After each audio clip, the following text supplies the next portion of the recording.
ठीक दोस्त, आज हम लोग स्टार्ट कर रहे हैं अपना ऑर्गेनिक केमिस्ट्री का तीसरा चैप्टर। आईयूपीएसी हम लोग पढ़ चुके, आइसोमेरिज्म हम लोग पढ़ चुके। अब हम तीसरे चैप्टर की तरफ मूव कर रहे हैं जिसका नाम है जनरल ऑर्गेनिक केमिस्ट्री।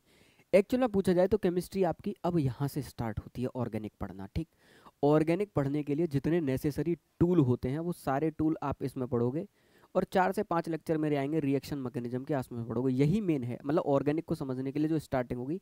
थोड़ा बहुत पार्ट आपका आइसोमेरिज्म का यूज होगा, बाकी मेजर पार्ट यहीं से स्टार्ट हो रहा है, जनरल ऑर्गेनिक केमिस्ट्री। तो जब मैं आपसे कह रहा हूँ कि सारा मेजर पार्ट यहीं से स्टार्ट हो रहा है, तो सबसे पहला सवाल मेरा यह है कि जीओसी पढ़ क्यों रहे हैं हम लोग? क्या ज़रूरत पड़ी जीओसी पढ़ने की?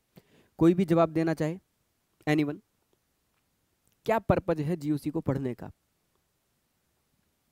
बोलो। किसी के पास में भी इसका आंसर हो इस क्वेश्चन का कि पर्पस बताओ जीओसी को पढ़ने का। पूरी सर जीओसी स्टेबिलिटी पता चलती है कंपाउंड्स की। कंपाउंड्स की स्टेबिलिटी पता चलती है। Okay, anyone else? एनीवन? आई सर थिंक। और रिएक्शंस भी होते हैं ना, SN1 SN2 कौन शो करेगा? ओके, SN1 SN2 कौन शो करेगा, ये बात जीओसी से पता चलती है तुम्हारे हिसाब से? हम्म। ओके। ओके, नो डाउट, जो भी आपके दिमाग में इंफॉर्मेशन है उस इंफॉर्मेशन को साझा करो मेरे साथ। कोई बात नहीं, गलत हो जाएगा, मैं सही करूंगा। अब मेरी बात बहुत बारीकी से सुनना गौर से। जीओसी पढ़ने का टारगेट क्या है?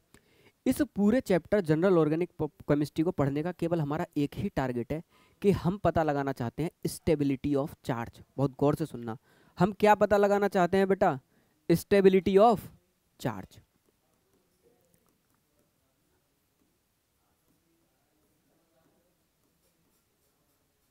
स्टेबिलिटी ऑफ चार्ज को हम लोग क्या कर रहे हैं पता लगाने के लिए पूरा जनरल ऑर्गेनिक केमिस्ट्री हम लोग पढ़ते हैं। अब गौर से सुनना दूसरा सवाल कि हम चार्ज की ही स्टेबिलिटी क्यों पता लगाना चाहते हैं। उसका जवाब ये, जितनी भी ऑर्गेनिक केमिस्ट्री में रिएक्शंस होती हैं, जितनी भी ऑर्गेनिक केमिस्ट्री में रिएक्शंस होती हैं, हाँ, लगभग हर रिएक्शन में इंटरमीडिएट बनता है। और वो जो इंटरमीडिएट बनता है वो एक चार्ज स्पीसीज होता है। क्या होता है? Charge species. तो जो प्रोडक्ट डिपेंड करता है उस चार्ज की स्टेबिलिटी पे डिपेंड करता है। किस पे डिपेंड करता है दोस्त? उस चार्ज की स्टेबिलिटी पे। जितनी भी हमारी ऑर्गेनिक केमिस्ट्री की रिएक्शन है, हर रिएक्शन के बीच में इंटरमीडिएट पार्टिकल बनता है, और वो इंटरमीडिएट पार्टिकल 90 से ज़्यादा % रिएक्शन में तो आपका कार्बोकैटाइन होता है। तो मतलब क्या है? कैटाइन है। तो क्या है? चार्ज पार्टिकल बन रहा है, तो प्रोडक्ट उसी पे डिपेंड करता है।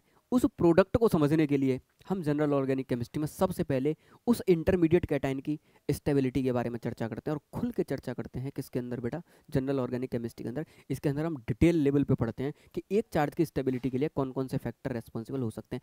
इस चार्ज की स्टेबिलिटी को बताने के लिए हम बहुत सारे फैक्टर को कंसीडर करते हैं। इंडक्टिव इफेक्ट है, म्यूजोमेरिक इफेक्ट है, रेजोनेंस है, हाइपर कंजुगेशन है, बहुत सारी चीज़ें हैं दोस्त जो इसके अंदर हम लोग क्या करेंगे, कंसीडर करेंगे। और सारी चीज़ों को पढ़ने का जो हमारा ओवरऑल ऑब्जेक्टिव है वो केवल एक ही ऑब्जेक्टिव है कि हमको क्या पता लगाना है? चार्ज की स्टेबिलिटी।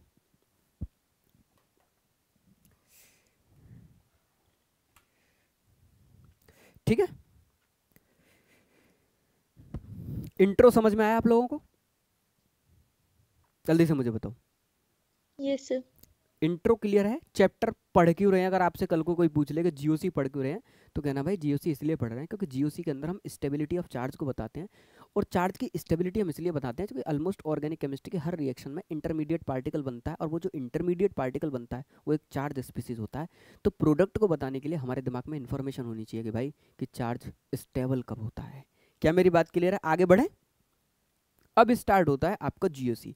मतलब पूरी जीओसी पढ़ने का केवल मेरा एक ही टारगेट है, मैं एट द एंड आपको यही पढ़ा रहा हूँ कि चार्ज की स्टेबिलिटी क्या है। ठीक, अब आप लोग हेडिंग कहाँ से लगाओगे? आप लोग हेडिंग लगाओगे सबसे पहले, बेसिक से स्टार्ट कर रहे हैं बेसिक, आप लगाओगे basic concept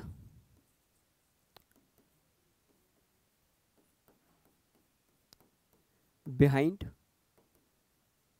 stability of charge. कि सबसे ज़्यादा बेसिक कॉन्सेप्ट चार्ज की स्टेबिलिटी के लिए कौन कौन है पीछे जो हम लोगों को पढ़ने हैं। तो चार्ज की स्टेबिलिटी को बताने के लिए 2 बेसिक कॉन्सेप्ट हैं जो काम करते हैं, बॉटम लेवल पे काम करते हैं।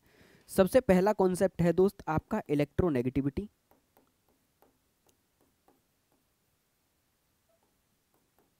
सबसे पहला कॉन्सेप्ट क्या है दोस्त? इलेक्ट्रोनेगेटिविटी। सेकंड नंबर का कॉन्सेप्ट है आपका चार्ज डेंसिटी। बोलो। ये चार्ज डेंसिटी नाम की चीज क्या मैंने केमिकल बॉन्डिंग में आप लोगों को डिटेल में पढ़ाई है? बोलो। चार्ज डेंसिटी बेसिकली क्या होता है? Charge by size. आप लोगों को मेरी आवाज आ रही है? Yes sir. ओके। तो चार्ज डेंसिटी का बेसिक पर्पस क्या होता है? चार्ज बाई साइज, यही तो मतलब है। अब हमने कहा कि हमको बेसिक कॉन्सेप्ट है जो हमारे बिहाइंड स्टेबिलिटी ऑफ चार्ज, एक इलेक्ट्रोनेगेटिविटी रेस्पॉन्सिबल है, दूसरा चार्ज डेंसिटी रेस्पॉन्सिबल है। अब जैसे ही मैंने नाम लिया दोस्त चार्ज डेंसिटी का, तो हमको तुरंत चार्ज डेंसिटी का फॉर्मूला हमारे दिमाग में आ जाना चाहिए कि भैया चार्ज डेंसिटी आपने लिखाया था कि charge density is nothing but what? Charge by size. कि एटम पे चार्ज कितना है और उस एटम का साइज कितना है, अगर मैं उन दोनों का रेशियो ले लूं तो उस रेशियो को मैंने एक नाम दिया चार्ज की डेंसिटी। ठीक, अब गौर से देखना, इस टॉपिक को यहीं क्लोज कर रहा हूं। थोड़ी सी अंडरस्टैंडिंग लाने के लिए मैं कर क्या रहा हूं, मैंने आप लोगों से सवाल पूछा कि एसिडिक स्ट्रेंथ का ऑर्डर बताओ। मैंने आपके सामने एक एग्जांपल रखा, मैंने कहा HF, HCl, HBr और बेटा HI। मैंने आप लोगों से कहा इसमें आपको ऑर्डर बताना है, और किस चीज का ऑर्डर बताना है? एसिडिक स्ट्रेंथ का ऑर्डर बताना है बेटा। किसका ऑर्डर बताना है? एसिडिक स्ट्रेंथ का ऑर्डर बताना है। एक बच्चा वो है जिसने मेरे पास केमिकल बॉन्डिंग पढ़ी है, तो वो केमिकल बॉन्डिंग के कॉन्सेप्ट्स को लगा के इसका आंसर दे देगा। ठीक, और आप लोग मुझे आंसर दे दो, यही बहुत है मेरे लिए। भैया सबसे ज्यादा एचआई की होगी, top to bottom acidic strength बढ़ती है। टॉप टू बॉटम आने पर एसिडिक स्ट्रेंथ बढ़ती है। Very good. और हमको पता है जैसे जैसे एनाइन का साइज बढ़ता है कोवलेंट करैक्टर बढ़ता है, और covalent character is directly proportional to what? Acidic strength. इस हिसाब से जो एसिडिक स्ट्रेंथ का ऑर्डर होगा कि HF से ज्यादा, माइक बंद करो, HCl का, HCl से ज्यादा बेटा HBr का, और HBr से ज्यादा HI का। ये मैंने आंसर बेटा किसके हिसाब से दिया? इनऑर्गेनिक के कॉन्सेप्ट्स के हिसाब से मैंने आप लोगों को क्या दिया? आंसर दिया। ठीक, आज नासिर लेट हो गए बेटा क्लास के अंदर, तो मैं तुमने इंट्रोडक्शन मिस कर दिया। Why we are studying GOC. Sir good evening sir. Sir नमाज पढ़ने चले गए थे ना सर, टाइम लग गया थोड़ा। Okay okay okay, no issue. आप लोगों के रमजान आ रहे हैं ना? यस सर, सर 12 तारीख से। ठीक है, तो हम लोग आपस में डिस्कस करने के बाद एक ऐसा टाइम रखेंगे ताकि आप लोगों को कोई भी दिक्कत ना हो। ठीक है, क्लास के बाद में आज ही डिस्कस करेंगे अभी। Okay sir. ठीक है, चलो। अब हमने इसका एसिडिक स्ट्रेंथ का जो ऑर्डर निकाला दोस्त, वो किस हिसाब से निकाला? इनऑर्गेनिक के कॉन्सेप्ट्स को लगा के निकाला कि हमने जीओसी उसके अंदर, सॉरी केमिकल बॉन्डिंग के अंदर मैंने आपको डिटेल में पढ़ा रखा है HF, HCl, HBr, HI का ऑर्डर हमने कैसे निकाला था। अब गौर से सुनना, वो पर्पस नहीं है मेरा आपको सिखाने का। मेरा क्या पर्पस है? ऑर्गेनिक केमिस्ट्री के अकॉर्डिंग आप कैसे कैलकुलेट करोगे, क्योंकि इसमें तो आप बहुत सारी चीजें पढ़ने वाले हो। अब गौर से देखना, ऑर्गेनिक केमिस्ट्री में बहुत सारे मॉलिक्यूल आपको दिए होंगे और आपसे पूछेगा इनका एसिडिक स्ट्रेंथ बताओ, इनकी बेसिक स्ट्रेंथ बताओ। तो ऑर्गेनिक केमिस्ट्री कहती है कि आप किसी भी मॉलिक्यूल की एसिडिक और बेसिक स्ट्रेंथ को जज करने का सबसे सिंपल कॉन्सेप्ट है, आप उसके सबके H+ निकाल के केवल क्या लिखो? एनाइन को लिखो, एनाइनिक पार्ट को लिखो। तो H गया तो बेटा F के ऊपर क्या आया? माइनस। और HCl में किस में आया? Cl के ऊपर माइनस। फिर आया आपका Br के ऊपर माइनस, और फिर आया आपका I के ऊपर माइनस। ठीक है, यही तो रहता है। अगर मैंने सबका H+ निकाल दिया, ये सबके क्या बन गए? एनाइन। इन H+ को निकालने के बाद ये जो एनाइन बने, इनको एक नाम दिया जाता है, अभी मैं आगे आपको पढ़ाऊंगा। इनको कहते हैं हम लोग कंजुगेटेड बेस। क्या बोलते हैं बेटा इनको? Conjugated base. Conjugated base. अब ऑर्गेनिक केमिस्ट्री कहती है कि किसी भी मॉलिक्यूल की एसिडिक स्ट्रेंथ इस बात पे डिपेंड करती है कि उसका कंजुगेटेड बेस कितना ज़्यादा स्टेबल है। आप गौर से देखना, अभी तक जो मैंने आपको चार्ट पढ़ाया कोवलेंट करेक्टर का, उसकी तो लिमिटेशन थी कि वो ऑक्साइड्स के लिए वैलिड है, हाइड्रोक्साइड्स के लिए वैलिड है, हैलाइड के लिए और हाइड्राइड के लिए, चार ही चीज़ों के लिए वैलिड था वो चार्ट। इसका मतलब वो इनऑर्गेनिक के सारे क्वेश्चंस को कवर करेगा, पर ऑर्गेनिक के सारे क्वेश्चंस को कवर नहीं कर पाएगा। तो ऑर्गेनिक केमिस्ट्री कहती है कि किसी भी मॉलिक्यूल की एसिडिक या बेसिक स्ट्रेंथ जज करने के लिए आप उस मॉलिक्यूल के H निकाल के सारे एनाइन बना लो, और एनाइन का मतलब क्या? Conjugated base. और ये कहता है जिस एनाइन का, ये सारे एनाइन बन गए, जिसका कंजुगेटेड बेस जितना ज़्यादा स्टेबल, मतलब ओवरऑल आप लोग देखो सब क्या है? चार्ज स्पीसीज, मतलब जितना ज़्यादा चार्ज स्टेबल उतना ज़्यादा वो एसिडिक। मतलब ऑर्गेनिक केमिस्ट्री में जो एसिडिक स्ट्रेंथ की डेफिनेशन है, वो एसिडिक स्ट्रेंथ, गौर से देखना, acidic strength is directly proportional to stability of conjugate base. Stability of conjugate base. अब आप लोगों को पता है ये कंजुगेट बेस कैसे तैयार होता है? अरे बोलो। Yes sir. सिंपल एसिड का क्या निकाल देना है मुझे, H निकाल के H निकाल देना है। एनाइन बना लेना है। मतलब ओवरऑल अगर मुझे एनाइन, अगर मुझे चार्ज की स्टेबिलिटी पता हो तो क्या पूरी ऑर्गेनिक केमिस्ट्री में मैं एसिडिक पार्ट और बेसिक स्ट्रेंथ वाले ऑर्डर्स को डील कर पाऊंगा या नहीं कर पाऊंगा। Yes, sir. यही चीज मुझे आपको सिखानी है। पहला पार्ट मेरा जीओसी का ये टारगेट करना कि चार्ज की स्टेबिलिटी क्यों पढ़ रहा हूँ। तो मैंने उसके लिए आपको बताया कि भाई इस पूरी जीओसी को पढ़ने का मेरा बेटा केवल एक ही ऑब्जेक्टिव है कि मुझे केवल स्टेबिलिटी ऑफ चार्ज को निकालना है। अब वो स्टेबिलिटी ऑफ चार्ज निकालना मेरा दो चीज़ों में हेल्प करेगा। एक, जीओसी के एंडिंग पार्ट में हम लोग पढ़ेंगे एसिडिक और बेसिक स्ट्रेंथ के ऑर्डर, बहुत सारे मॉलिक्यूल एक साथ दिए होंगे। किसकी हेल्प से? चार्ज की स्टेबिलिटी की हेल्प से। क्योंकि ऑर्गेनिक केमिस्ट्री कहती है किसी भी मॉलिक्यूल की एसिडिक स्ट्रेंथ जो डिपेंड करती है वो किस बात पे डिपेंड करती है बेटा? कंजुगेटेड बेस की स्टेबिलिटी पे। कंजुगेटेड बेस क्या है? एक चार्ज स्पीसीज है। मतलब जितना ज़्यादा स्टेबल चार्ज होगा उतना ज़्यादा क्या होगा? उसकी एसिडिक स्ट्रेंथ होगी। बहुत गौर से सुनना। दूसरा मेरा ऑब्जेक्टिव क्या क्लियर होता है कि जो भी मेरा चार्ज मॉलिक्यूल है वो चार्ज मॉलिक्यूल एक्चुअल में मेरा क्या है? इंटरमीडिएट है किसी भी प्रोडक्ट का। अरे प्रोडक्ट में जैसे रिएक्शन होती है तो इंटरमीडिएट पार्टिकल जो होते हैं वो चार्ज स्पीसीज होती है। लाइक कार्बोकैटायन हो सकते हैं, कार्बो एनाइन हो सकते हैं, फ्री रेडिकल हो सकते हैं, बेंजाइन हो सकते हैं। बेंजाइन की बहुत लिमिटेड रिएक्शन है, मैं आप लोगों को कराऊंगा। नाइट्रीन हो सकते हैं। मतलब मेरा कहने का मतलब क्या है दोस्त कि ये चार्ज पार्टिकल आपके क्या रहेंगे? रिएक्शंस के इंटरमीडिएट रहेंगे। तो एक तो वहाँ पे रिएक्शन का प्रोडक्ट डिसाइड करने में बहुत हेल्प करेगा। दूसरा, एसिडिक और बेसिक स्ट्रेंथ के जीओसी में सबसे ज़्यादा सवाल आते हैं, उन ऑर्डर को भी निकालने के लिए हम लोग इस चार्ज की स्टेबिलिटी को पढ़ रहे हैं। क्या आप लोगों को ऑब्जेक्ट क्लियर हुआ कि हम लोग कर क्या रहे हैं? बोलो। इसीलिए मैंने आपको स्टेबिलिटी ऑफ चार्ज को लिखा के पट से मैंने तुरंत आपके सामने एक क्वेश्चन फ्रेम कर दिया। और इसलिए मैंने एक क्वेश्चन फ्रेम किया दोस्त ताकि मैं आपको सिखा सकूं कि ऐसे बहुत सारे सवालों से आप इन फ्यूचर एनकाउंटर होने वाले हो। तो आपको पता होना चाहिए कि एक्चुअल में इन सब चीज़ों के पीछे लॉजिक क्या काम कर रहा है। तो सिंपल सा लॉजिक काम कर रहा है कि आपको एसिडिक स्ट्रेंथ के बहुत सारे मॉलिक्यूल दिए होंगे, उनका H निकाल के एनाइन बनाओ। और एनाइन में जो एनाइन जितना ज़्यादा स्टेबल उतना ज़्यादा बेटा वो क्या होगा? एसिडिक होगा। अब इन एनाइनों में कौन ज़्यादा स्टेबल? तो अभी अभी मैंने बताया कि किसी भी चार्ज मॉलिक्यूल की स्टेबिलिटी के पीछे दो फैक्टर काम करते हैं। एक फैक्टर है आपका इलेक्ट्रोनेगेटिविटी और दूसरा फैक्टर है आपका चार्ज डेंसिटी।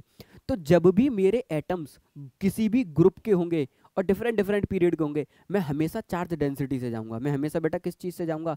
चार्ज डेंसिटी से जाऊंगा जब भी मेरे एक ही पीरियड के एलिमेंट होंगे। अब मेरे सारे एलिमेंट एक ही ग्रुप के होंगे, एक ही ग्रुप के हैं, तो मैं किससे जाऊंगा इसमें? चार्ज डेंसिटी से। अब चार्ज डेंसिटी कहती है, अब स्टेबिलिटी भी तो समझो पहले आप। स्टेबिलिटी क्या कहती है? स्टेबिलिटी किसकी ज्यादा? तो स्टेबिलिटी इज, गौर से देखना, stability is inversely proportional to, very important, inversely proportional to charge density. और भाई जितनी ज़्यादा चार्ज डेंसिटी होगी उतना ही ज़्यादा मॉलिक्यूल मेरा क्या होगा? अनस्टेबल।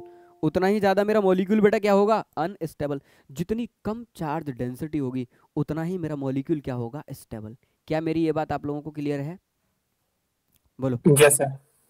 जितनी क्या होगी मॉलिक्यूल पे कम चार्ज डेंसिटी होगी उतना उतना मॉलिक्यूल मेरा stable. ज़्यादा स्टेबल। तो चार्ज डेंसिटी के रिलेशन, और चार्ज डेंसिटी मेरा क्या होता है? चार्ज तो by charge- size. charge charge size. By size. अगर मैं इस हिसाब से अगर मैं डायरेक्ट स्टेबिलिटी लिखूं तो स्टेबिलिटी मेरा उल्टा हो जाएगा, size by charge. Size by charge. बोलो भाई, size by charge.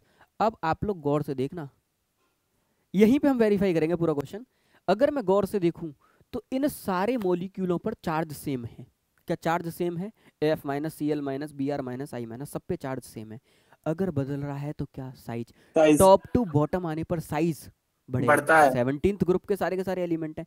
Top to bottom आने पर बेटा क्या बढ़ रहा है? साइज बढ़ रहा है। अगर टॉप टू बॉटम आने पर साइज बढ़ रहा है, चार्ज कांस्टेंट है, तो क्या स्टेबिलिटी बढ़ रही है?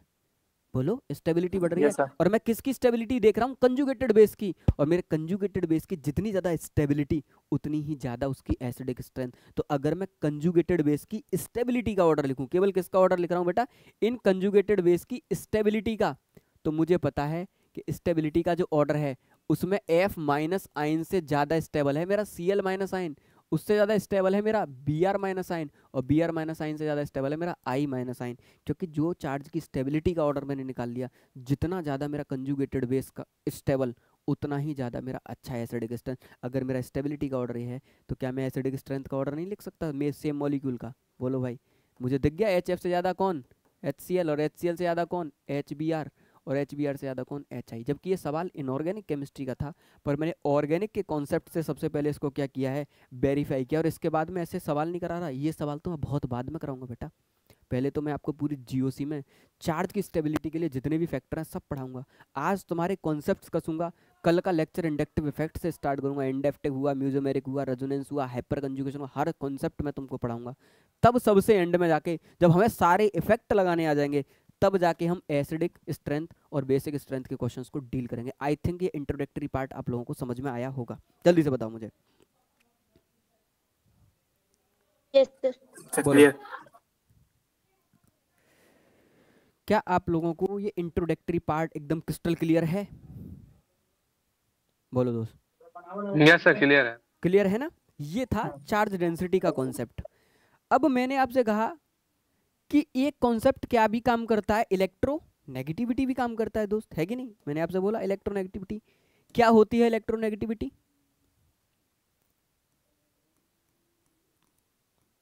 अब थोड़ा इस पे चर्चा होगा खुल के, ऑर्गेनिक केमिस्ट्री के लिए जितनी नीड है। इलेक्ट्रोनेगेटिविटी एक्चुअल में क्या है बेटा?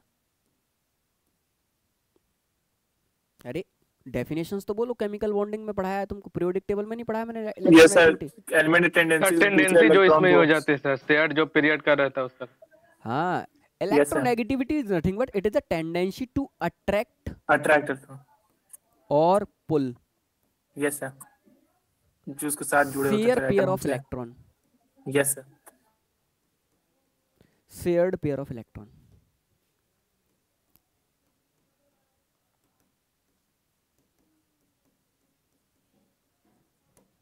शेयर पेयर इलेक्ट्रॉन को किसी भी कोवलेंट बॉन्ड में, ठीक है ना, जो शेयरिंग से बना है, उस कोवलेंट बॉन्ड के अंदर वो पूरा का पूरा इलेक्ट्रॉन पेयर को अपनी तरफ अट्रैक्ट करना या अपने से पुल करने के नेचर को हम लोगों ने क्या नाम दिया? इलेक्ट्रोनेगेटिविटी। सपोज दैट ये कोई एटम ए है, ये कोई एटम बी है, इन्होंने अपना एक एक इलेक्ट्रॉन शेयर करके बेटा क्या बना लिया? एक सिंगल बॉन्ड बना लिया। तो शेयर करने के बाद इलेक्ट्रॉन कहाँ होना चाहिए था? बीच में। अरे बोलो, इलेक्ट्रॉन कहाँ होना चाहिए था? बीच में। पर बीच में ना होके ये क्या करता है, कुछ टाइम बाद किसी एक एटम की तरफ शिफ्ट होता है, उस एटम की तरफ जिसकी इलेक्ट्रोनेगेटिविटी ज्यादा है। तो यही थी कि इस शेयर्ड पेयर ऑफ इलेक्ट्रॉन को अपनी तरफ अट्रैक्ट करना या अपने से दूसरा एटम क्या कर रहा? पुल करना। इस नेचर को हम लोगों ने क्या नाम दिया? इलेक्ट्रोनेगेटिविटी। इलेक्ट्रोनेगेटिविटी। और हम लोगों ने क्या कहा कि जो अपनी तरफ खींचता है उसकी इलेक्ट्रोनेगेटिविटी ज्यादा, और जो अपने से भगाता है उसकी इलेक्ट्रोनेगेटिविटी कम। अरे यही तो सेंस लगाया हमने। अगर सपोज दैट ये शेयर पेयर ऑफ इलेक्ट्रॉन थोड़ा सा बी की तरफ शिफ्ट हो जाता, अरे किसकी तरफ शिफ्ट हो जाता? थोड़ा सा बी की तरफ शिफ्ट हो जाता, इधर आ जाता, तो मैं यहाँ से हिसाब लगाता कि electronegativity of B is greater than electronegativity of A. बोलो हाँ या ना? जल्दी से बताओ। क्या यही सेंस में लगाता है या इसके अलावा कुछ और सेंस में इसके अंदर लगाता? बोलो मुझे। नो सर, यही सेंस है कि नहीं? सिंपल। अब गौर से सुनना, ये डेफिनेशन कहाँ की थी? इनऑर्गेनिक केमिस्ट्री की। यहाँ पर भी काम करेगी, इनऑर्गेनिक की है कि नहीं? यहाँ पर भी काम करेगी। ऑर्गेनिक के अंदर इलेक्ट्रोनेगेटिविटी पता है क्या होती है? Electronegativity is nothing but negative charge. गौर से देखना, negative charge holding capacity. Holding capacity कि इलेक्ट्रोनेगेटिविटी क्या होती है बेटा? इलेक्ट्रोनेगेटिविटी नेगेटिव चार्ज को होल्ड करने की क्या होती है? कैपेसिटी होती है मॉलिक्यूल की। क्या होती है? कैपेसिटी। जितनी ज़्यादा इलेक्ट्रोनेगेटिविटी, वो मॉलिक्यूल उतना ही ज़्यादा नेगेटिव चार्ज क्या कर सकता है दोस्त? होल्ड कर सकता है। क्या ये मेरी बात आप लोगों को क्लियर है? जल्दी से बताओ मुझे। सर, जितना नेगेटिव चार्ज कोई मॉलिक्यूल होगा, मतलब जो भी कंपाउंड होगा, हाँ तो वो इलेक्ट्रोनेगेटिव ज्यादा होगा। एग्जैक्टली। मतलब क्या हुआ?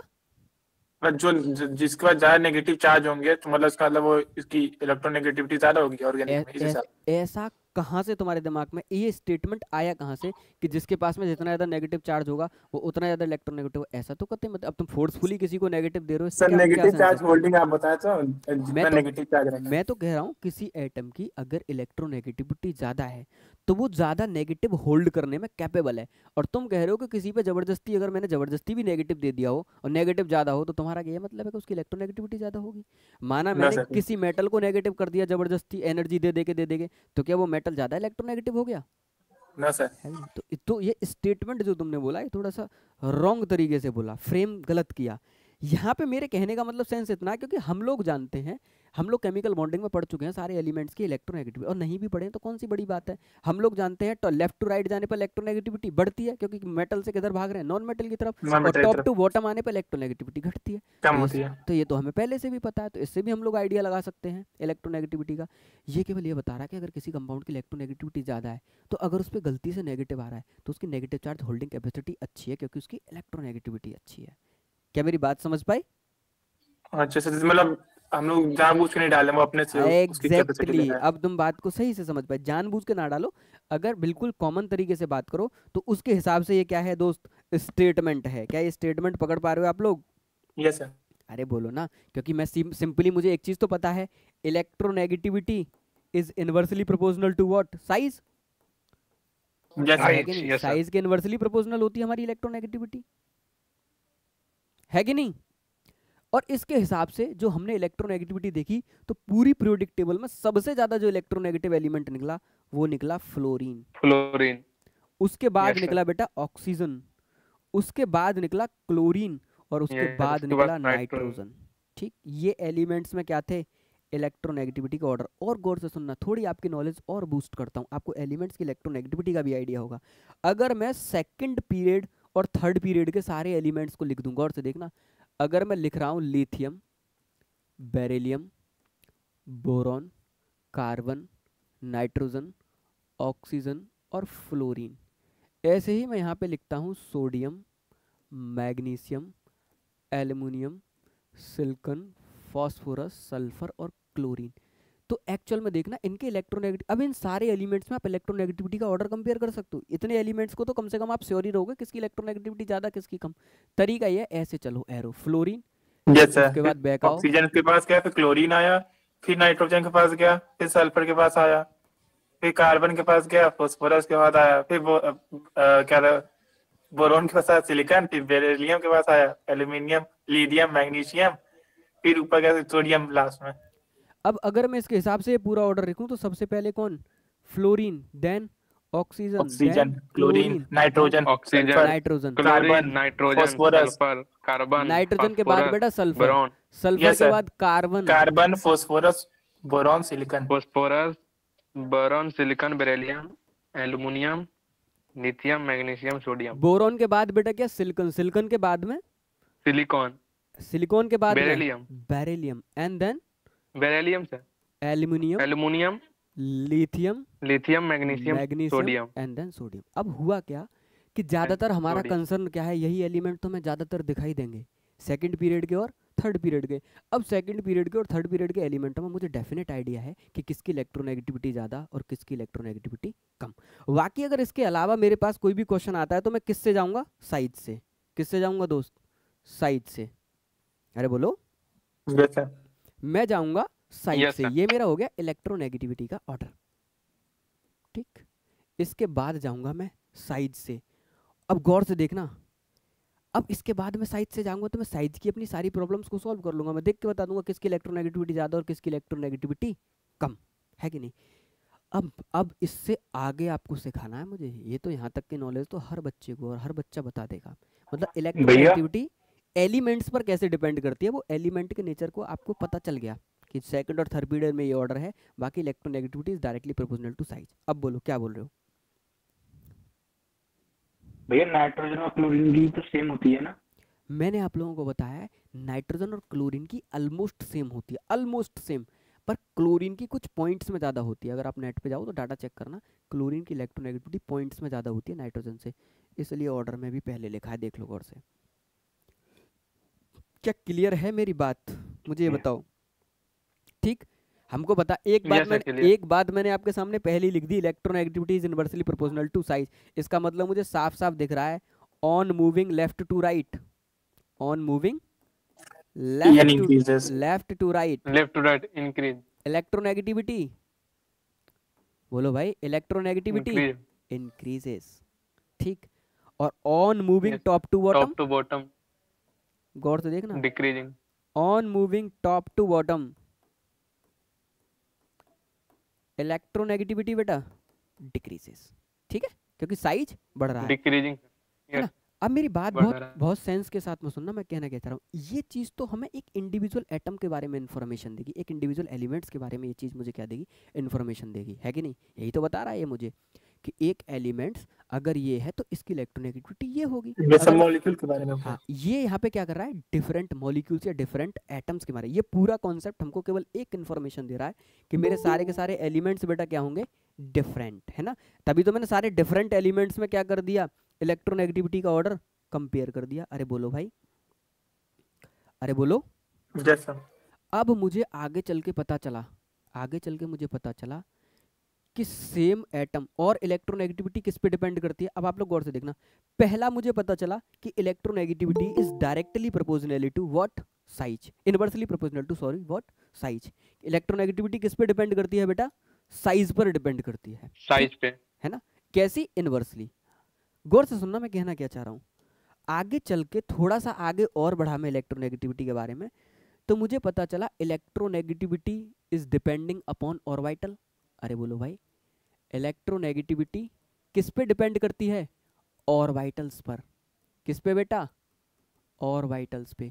कोई बच्चा है जो मुझे एक्सप्लेन करे कैसे इलेक्ट्रोनेगेटिविटी ऑर्बिटल्स पे डिपेंड करती है? ऑर्बिटल्स में मैं किसकी बात कर रहा हूँ, एस पी डी एफ, ऐसे करके बोलो।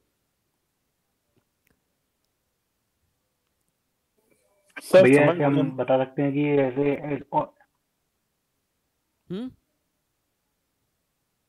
हाँ हाँ बोलो बोलो। भैया ऐसे एसपीडीएफ जो ऑर्बिटल होती है, हाँ हाँ, जो जिसमें भैया एस ऑर्बिटल होता है, मतलब उसके पास ऐसे इलेक्ट्रॉन ज्यादा होंगे तो उसकी इलेक्ट्रोनेगेटिविटी सबसे ज्यादा होगी।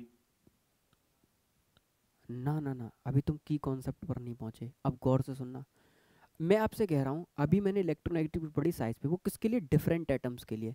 क्या आपने कभी ये सोचा है कार्बन कार्बन में भी इलेक्ट्रोनेगेटिविटी का डिफरेंस हो सकता है? सेम एटम्स के बीच में क्या इलेक्ट्रोनेगेटिविटी का डिफरेंस हो सकता है? बोलो। यस सर, हो सकता है। एग्जैक्टली यही इसको सिखाने का टारगेट है। इफ एटम आर सेम, गौर से देखना, if atom of same, if elements are same, गौर से देखना, इफ एलिमेंट्स आर सेम, अगर मेरे एलिमेंट्स भी बेटा सेम हो जाए ना, तब भी मेरी इलेक्ट्रोनेगेटिविटी में डिफरेंस आ सकता है। गौर से देखना, बहुत गौर से।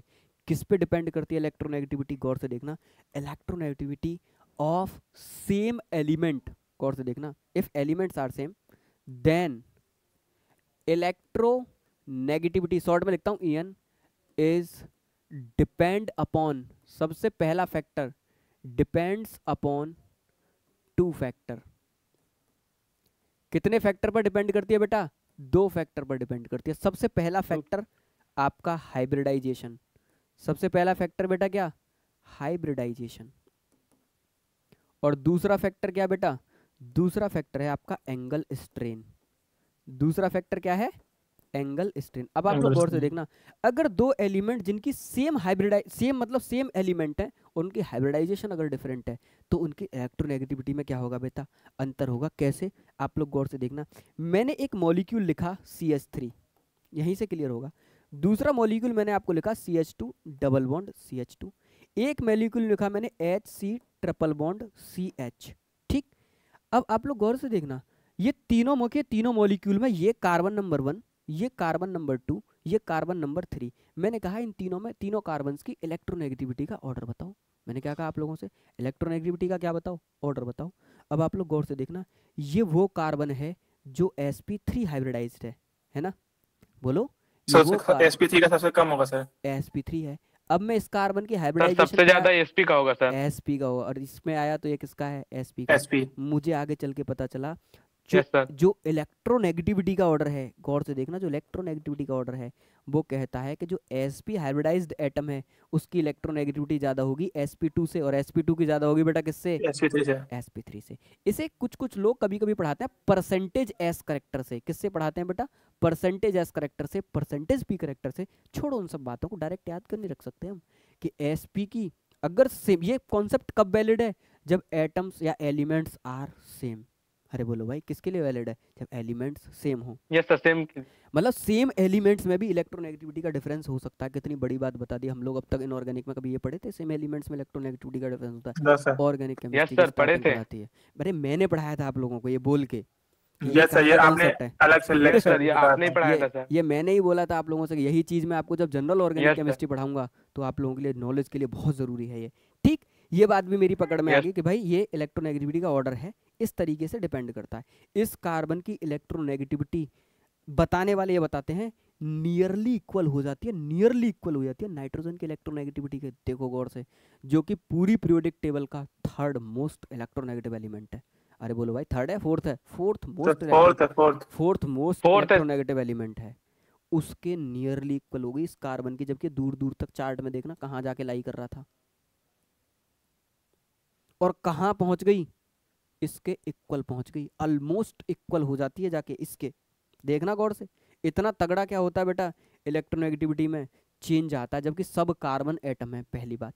अब अगला कॉन्सेप्ट ये कि अगर if atoms are same and hybridisation is also same. अब तुम गौर से देखना, अब मैंने आपसे एक और एग्जाम्पल फ्रेम किया। मैंने कहा अब एटम्स भी सेम है और हाइब्रिडाइजेशन भी सेम है। मैंने आपके सामने सबसे पहला सवाल रखा साइक्लोप्रोपेन का। किसका सवाल रखा बेटा? बॉन्ड लाइन रिप्रेजेंटेशन है साइक्लोप्रोपेन का। उसके बाद मैंने क्या लिखा? साइक्लोब्यूटेन। हाँ साइक्लोब्यूटेन। उसके बाद साइक्लोपेंटेन। अरे बोलो। And then cyclohexane. ठीक है दोस्त, अब गौर से देखना। मैंने कहा ये सब एटम मुझे पता है कार्बन है एटम नंबर 1, सारे एटम कार्बन है। सपोज दैट ये रहा मेरा एटम नंबर 2, सपोज दैट ये रहा मेरा एटम नंबर 3, सपोज दैट ये रहा मेरा एटम नंबर 4। मैं इन 4 कार्बन्स की स्टडी कर रहा हूँ। ये चारों कार्बन हैं मुझे पता है। क्या ये चारों के चारों कार्बन सेम हाइब्रिडाइजेशन के हैं? गौर से देख के बताओ। यस सर, sp3 है। सब sp3 है sp3 है सर। यस क्योंकि सब सिंगली बॉन्डेड कनेक्टेड है ना। 4 बॉन्ड सिंगल सिंगल हैं चारों के चारों। मैं बॉन्ड लाइन बना रहा हूँ, क्या आप लोग समझ पा रहे हो एक्चुअल में है क्या? ये साइक्लोप्रोपेन है, C single bond, C Yes, single yes, bond, और बची 2 वैलेंसी हाइड्रोजन, बची 2 वैलेंसी ऊपर हाइड्रोजन, में सर। यस है कि नहीं? ऐसे ही ये कार्बन कितने हैं बेटा? 4 हैं, बची 2 वैलेंसी हाइड्रोजन से। हाइड्रोजन। ठीक, ये मैं तुमको IUPAC में पढ़ा चुका हूँ। अब आप लोग गौर से Yes. देखना, ये कार्बन मेरा sp3 हाइब्रिडाइज्ड है कि नहीं? अब sp3 हाइब्रिडाइज्ड के लिए बॉन्ड एंगल कितना होना चाहिए? 109 डिग्री 128 ना। 109 डिग्री 28 मिनट। एग्जैक्टली बेटा 109 डिग्री 28 28 मिनट। मिनट। हमने 28 बना मिनट, हमने yes, sir. बना कितना दिया बेटा?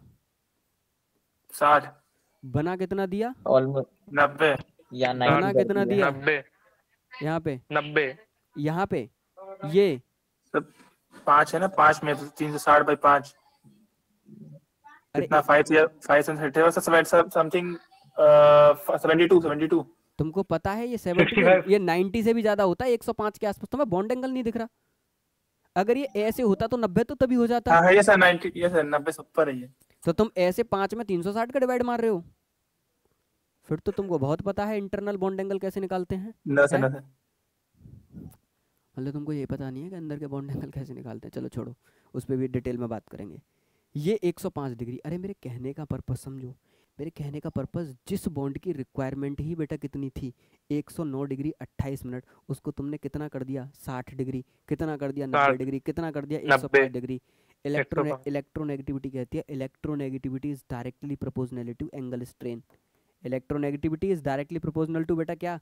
Angle strain. और ये कब लगेगा एंगल कॉन्सेप्ट? स्ट्रेन। जब एटम सेम हाइब्रिडाइजेशन सेम। किसमें एंगल स्ट्रेन ज्यादा? कार्बन नंबर 1 में। अरे बोलो। हाँ, तो इसमें इलेक्ट्रोनेगेटिविटी सबसे ज्यादा है Yes, sir. साइक्लोप्रोपेन में। भाई इसमें एंगल सबसे स्ट्रेन ज्यादा है। सबसे ज्यादा। इसका मतलब अगर मैं इलेक्ट्रोनेगेटिविटी का बेटा ऑर्डर लिखूं तो 1 की इलेक्ट्रोनेगेटिविटी, फिर 2 साइक्लोप्रोपेन। की इलेक्ट्रोनेगेटिविटी, फिर 3 Yes, की sir. इलेक्ट्रोनेगेटिविटी। जल्दी से 3 मुझे बताओ क्या आप लोगों को ये कॉन्सेप्ट क्लियर है? सर ये साइक्लोहेक्सेन वाले में क्या Yes. होगा? अरे साइक्लोहेक्सेन को भी ले लो आगे। मतलब जैसे जैसे आप आगे मूव करते जा रहे हो, जैसे जैसे आप आगे मूव करते जा रहे हो, आपका काम आसान होता जा रहा है। आप एक चीज नहीं देख रहे हो क्या? है कि नहीं? Bond Yes. एंगल नियरली वही पहुंच रहा है जहां की आपको क्या है बेटा जरूरत है। ठीक, और ये इन्हीं में देखा जाता है। और ये 3 ही मेन है, आगे मत भागो, बस खत्म, यहीं तक खत्म। आगे तो कोई तुम्हें दे ही नहीं रहा है, इन्हीं को बार बार अटैच कर रहा है। तो इनमें क्या है बेटा, एंगल, हाई एंगल स्ट्रेन है इन मॉलिक्यूल्स के अंदर। तो इलेक्ट्रोनेगेटिविटी साइक्लोप्रोपेन के कार्बन की बहुत ज़्यादा साइक्लोब्यूटान से, साइक्लोब्यूटान के कार्बन की ज़्यादा बेटा किससे, साइक्लोपेंटेन से। क्या ये मेरी बातें क्लियर हैं? Yes sir. जल्दी मुझे बताओ, यस सर, क्लियर क्या है। आपको मतलब सेम एलिमेंट में भी इलेक्ट्रोनेगेटिविटी का डिफरेंस हो सकता है, या तो उसकी हाइब्रिडाइजेशन बदल जाए, और हाइब्रिडाइजेशन सेम है तो उसका क्या बदल जाए, angle strain, angle strain. Angle strain बदल। Yes sir. इस इलेक्ट्रिक चार्ज की स्टेबिलिटी को समझने के लिए हमें दो बेसिक कॉन्सेप्ट समझने थे। एक चार्ज डेंसिटी का कॉन्सेप्ट, जो कहाँ लगता है बेटा, जो लगता है ग्रुप्स के एलिमेंट्स पे। किस पे लगता है, ग्रुप में, चार्ज बाई साइज में। पीरियड में तो साइज ऑलमोस्ट सेम होता है, तो वहाँ तो चार्ज डेंसिटी में खाली चार्ज से ही काम चल जाएगा। ये कहाँ लगता है, ग्रुप में लगता है। उसके बाद मैंने कहा ग्रुप में। दूसरा जो रोल होता है वो इलेक्ट्रोनेगेटिविटी का होता है। इसलिए गौर से देखना, अगर मेरा इस कार्बन पर नेगेटिव चार्ज आ जाए और इस कार्बन पर नेगेटिव चार्ज आए, तो किसकी चार्ज होल्डिंग कैपेसिटी अच्छी, इस कार्बन की अच्छी। क्यों? क्योंकि इसकी इलेक्ट्रोनेगेटिविटी अच्छी। क्योंकि मैंने अभी बताया इलेक्ट्रोनेगेटिविटी इज व्हाट, ऑर्गेनिक की भाषा में नेगेटिव चार्ज होल्डिंग कैपेसिटी। जितनी अच्छी नेगेटिव चार्ज होल्डिंग कैपेसिटी है उस मॉलिक्यूल की, उतना ही अच्छा, मतलब मेरे कहने का मतलब है उतना ही अच्छा वो इलेक्ट्रोनेगेटिव एलिमेंट है। क्या ये मेरी बात आप लोगों को समझ में आ रही है? Yes sir. बोलो जल्दी से, यस सर। या ऐसे ही बाउंस मार रही हैं चीजें? नहीं सर, समझ आ रहा है। आपकी फाउंडेशन नहीं बिगड़ने दूंगा मैं, चाहे आपको एडवांस लेवल बेटा ना सिखा पाऊँ, पर बेसिक इतना तगड़ा कर दूंगा कि बेसिक में आपको कोई हिला नहीं पाएगा। ठीक है? नहीं, मेरे पढ़ाने का स्टाइल ये होता है कि आप जब चैप्टर पढ़ो तो सबसे पहली चीज आप ही को पता होनी चाहिए, मैं चैप्टर पढ़ क्यों रहा हूँ भाई, मेरा जरूरत क्या है मुझे पढ़ने की। बोलो। Yes sir. भैया मैं ऐसे भी समझ सकते हैं, जैसे आपने अभी ये लिखे थे, क्या कहते हैं, जितना छोटा है बॉन्ड एंगल उतनी है इलेक्ट्रोनेगेटिविटी। तुम्हारी आवाज साफ नहीं आ रही है दोस्त। क्या क्या कहना चाह रहा है सुजैल, किसी की समझ में आया क्या? सर क्लियर नहीं, मतलब कि भैया जैसे आपने, बोलो। आ रही है भैया, आवाज आ रही है मेरी? हाँ हाँ आ रही है, अब आ रही है थोड़ा। मैं बोल रहा था भैया जैसे, हाँ भैया मैं बोल रहा था जैसे आपने अभी इसका निकाला था, तो इसका 60 डिग्री मिल के आया था बॉन्ड एंगल, और इसका 90 आया था। तो भैया मैं ये कह रहा था, जितना छोटा बॉन्ड एंगल उसकी इलेक्ट्रोनेगेटिविटी उतनी ज्यादा। अरे ऐसे क्यों कह रहे हो छोटा? अरे तो कॉन्सेप्ट समझने में क्या तुमको कोई दिक्कत हो रही है? चाहिए कितना, 109 डिग्री 28 मिनट है कितना, 60, अंतर इसमें ज्यादा या 90 और 109 में अंतर ज्यादा? अरे बोलो। अरे 60 से 109 तक आने के लिए मुझे 49 डिग्री का एंगल स्ट्रेन, और यहाँ पर कितने डिग्री का, 19 डिग्री का एंगल स्ट्रेन। तो किसमें एंगल स्ट्रेन ज्यादा? जिसमें, वही तो मैंने लिखा है, एंगल स्ट्रेन। अरे बोलो। तुम अपनी भाषा में याद करो, जिसका जितना छोटा तुम वैसे याद कर लो। क्या मेरी बात क्लियर है? क्या यहाँ तक की सारी बातें आप लोगों को क्रिस्टल, ये इलेक्ट्रोनेगेटिविटी का है। अब मैं आपको क्वेश्चंस दूंगा, वो क्वेश्चंस आपको और क्रिस्टल क्लियर करवाएंगे कि मामला क्या है। उससे पहले मैं आपके सामने 3-4 स्टेटमेंट लिखूंगा जो आप लोगों के लिए बहुत जरूरी है, उन सबको आप लोग नोट डाउन करना। ठीक है? ये 3-4 स्टेटमेंट्स आप लोगों के लिए बहुत जरूरी हैं दोस्त, देखो गौर से। ये 3-4 स्टेटमेंट्स क्या कहते हैं, आपसे कहा, if X Y and Z are element of same period, are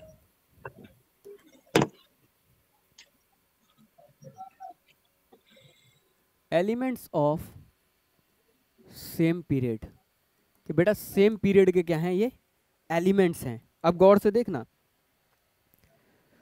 तो आपसे कहा स्टेबिलिटी ऑफ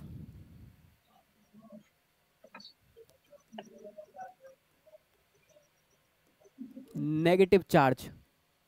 अगर मैं आपसे पूछता कि नेगेटिव चार्ज की स्टेबिलिटी क्या होगी, तो आप लोग क्या बोलते? बोलो।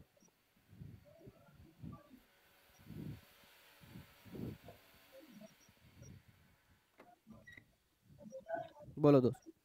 अगर मैं आपको नेगेटिव चार्ज, नेगेटिव चार्ज, ये एक ही किसके हैं, पीरियड के एलिमेंट हैं। तो मुझे पता है पीरियड के एलिमेंट है, तो ऐसे ही तो जा रहे होंगे। और अगर ये ऐसे जा रहे हैं पीरियड में, तो जैसे जैसे मैं पीरियड में लेफ्ट टू राइट चलता हूँ, क्या नेगेटिव चार्ज होल्डिंग कैपेसिटी अच्छी हो जाती है? अरे बोलो। जैसे बढ़ जाती है, क्योंकि इलेक्ट्रोनेगेटिविटी बढ़ती है लेफ्ट टू राइट जाने पे। Electronegativity is directly proportional to negative charge holding capacity. उतना अच्छा। इस हिसाब से अगर मैं नेगेटिव चार्ज की स्टेबिलिटी लिखता, तो क्या मैं ये लिखता, x माइनस से ज्यादा स्टेबल y माइनस है, y माइनस से ज्यादा स्टेबल z माइनस है। अरे बोलो, स्टेबिलिटी ऑफ नेगेटिव चार्ज। अगर मैं सेम स्टेटमेंट अगर अराइज करता स्टेबिलिटी ऑफ पॉजिटिव चार्ज का, तो क्या होता? क्या उल्टा हो जाता ना? डिक्रीज हो जाती सर वो। तो क्या हो जाता? उल्टा हो जाता, क्योंकि जो जितना ज्यादा इलेक्ट्रोनेगेटिव होगा वो पॉजिटिव को अपने ऊपर रखना पसंद नहीं करेगा। ये ऑब्वियस सी बात है। इस हिसाब से अगर मैं देखूं तो जो जितना कम इलेक्ट्रोनेगेटिव अगर उस पर पॉजिटिव आ जा रहा है तो वो बेचारा खुश है। मतलब एक्स प्लस, अगर मैं एक्स प्लस वाई प्लस और जेड प्लस में बेटा स्टेबिलिटी का ऑर्डर करूं तो एक्स प्लस कम से कम सर उससे ज्यादा यस सर स्टेबल इंक्रीज हो होगा जाए। वाई प्लस से। बोलो, है कि नहीं? Yes yes sir. सर। इसी चीज को समझाने के लिए मैंने क्या कहा कि अब थोड़ा सा तुमको स्टेटमेंट समझ में आना चाहिए कि पीरियोडिक टेबल में अगर मैं लेफ्ट टू राइट जा रहा हूँ तो इलेक्ट्रोनेगेटिविटी बढ़ रही है, और इलेक्ट्रोनेगेटिविटी ऑर्गेनिक की भाषा में नेगेटिव चार्ज होल्डिंग कैपेसिटी है। जितनी ज़्यादा इलेक्ट्रोनेगेटिव उसके ऊपर नेगेटिव दोगे वो उतना ही स्टेबल हो जाएगा, उतना ही क्या हो जाएगा? स्टेबल हो जाएगा। और ये कॉन्सेप्ट कहाँ लगता है? ये कॉन्सेप्ट लगता है आपका पीरियड में। अगर मैं ग्रुप में आ रहा हूँ तो मैं किसको लगाऊंगा स्टेबिलिटी? किससे देखूंगा बेटा? अगर मैं ग्रुप में आ रहा हूँ तो मैं स्टेबिलिटी देखूंगा चार्ज डेंसिटी से। क्या मेरी बात क्लियर है? अरे बोलो। Yes sir. It is valid yes for, sir. Valid for charge density is valid for group. लिख लेना वैलिड फॉर, अरे बोलो, ग्रुप। ग्रुप। कि अगर मैं ग्रुप में चार्ज की स्टेबिलिटी देख रहा हूँ, ग्रुप के एलिमेंट्स के चार्ज की स्टेबिलिटी देख रहा हूँ। आप लोग गौर से देखो आगे चल के मैं किसकी देख रहा था? फ्लोरीन, क्लोरीन, ब्रोमीन, आयोडीन, ये एक ही ग्रुप के थे। क्या मैंने कहीं पर इलेक्ट्रोनेगेटिविटी की बात करी इसमें? ना, मैं डायरेक्ट किससे गया बेटा? Charge density. अगर एलिमेंट अगर मेरे सेम पीरियड के हों तो मैं किससे बात करूंगा? इलेक्ट्रोनेगेटिविटी से। ये दो कॉन्सेप्ट यहाँ तक सिखाने थे। क्या आप ये बात पूरी प्रॉपर आपके पास पहुंची? Yes sir. कि अगर मैं ग्रुप में डील कर रहा हूँ तो मैं चार्ज डेंसिटी यस से सर। डील कर रहा हूँ, अगर मैं पीरियड में डील कर रहा हूँ तो मैं इलेक्ट्रोनेगेटिविटी से डील कर रहा हूँ। इसीलिए मैंने इलेक्ट्रोनेगेटिविटी को पूरा डिटेल में पढ़ाया कि भाई पीरियड में अगर सेम एलिमेंटों को भी मिक्स कर करके दे तो गलत मत कर आना कहीं जाके। ठीक, यस सर। अब बढ़ते हैं आगे। अब यहाँ से तुम छोटे छोटे से स्टेटमेंट बोल सकते हो। अब तुम क्या कर सकते हो दोस्त? छोटे छोटे से स्टेटमेंट बोल सकते हो। उन स्टेटमेंट्स को बोलने में आपको कोई भी दिक्कत नहीं है। कहने का मतलब सिंपल क्या है? कंक्लूजन। सिंपल क्या है दोस्त? कंक्लूजन। कंक्लूजन यहाँ से क्या निकल के आया? बहुत सिंपल सा कंक्लूजन निकल के आया। पहला, negative charge is more stable on more electronegative element. बोलो, है कि नहीं? Negative charge is more stable on more electronegative element। अरे बोलो भाई। Yes sir. Yes sir. ऐसे ही आप दूसरा स्टेटमेंट बोल सकते हो, positive charge is more stable on less electronegative element. बोलो भाई, है कि नहीं? Yes yes sir. सर। क्या इसी के एंटी स्टेटमेंट्स भी मैं लिख सकता हूं इन्हीं दोनों के? Negative yes sir. Charge is less stable on less exactly electronegative element. is less stable on less electronegative element। अरे बोलो। ऐसे यस। ही आप लिख सकते हो, पॉजिटिव चार्ज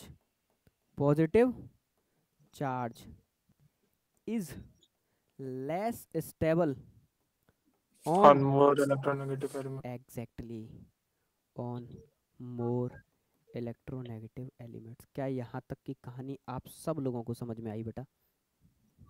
बोलो। Yes sir. यहाँ तक की कहानी बताओ। ये पहला पार्ट था जीओसी का, सबसे पहला पार्ट यस यही सर। था। क्या यहाँ तक की बातें आप लोगों को क्लियर हैं? Yes sir. ठीक, इसकी यस सर पीडीएफ क्लियर है। इसकी पीडीएफ मैं आपको दे दूंगा, बना लेना। अब जितनी नॉलेज आपने यहाँ तक सीखी है मेरे भाई, आ जाओ उस पूरी नॉलेज को क्वेश्चंस के थ्रू क्या करो? सुलझाओ क्वेश्चंस के थ्रू उस नॉलेज को पूरा। चलो यूटिलाइज करो अच्छे से नॉलेज को। क्वेश्चंस आपका क्या है? आपको बताना है स्टेबिलिटी ऑर्डर। आप लोगों को क्या बताना है?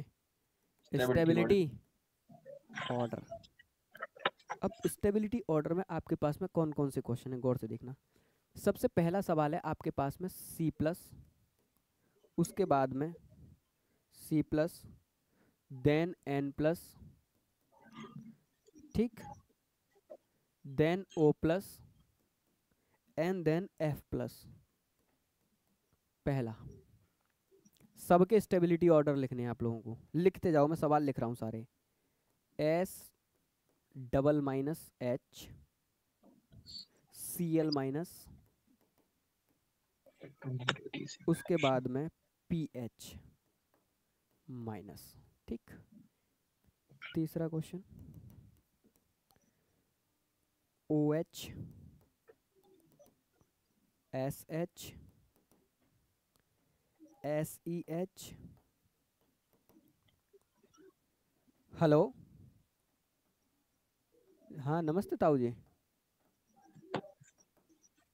हाँ बढ़िया, मैं क्लास ले रहा था अभी। ना ना, ठीक है, ठीक ठीक है।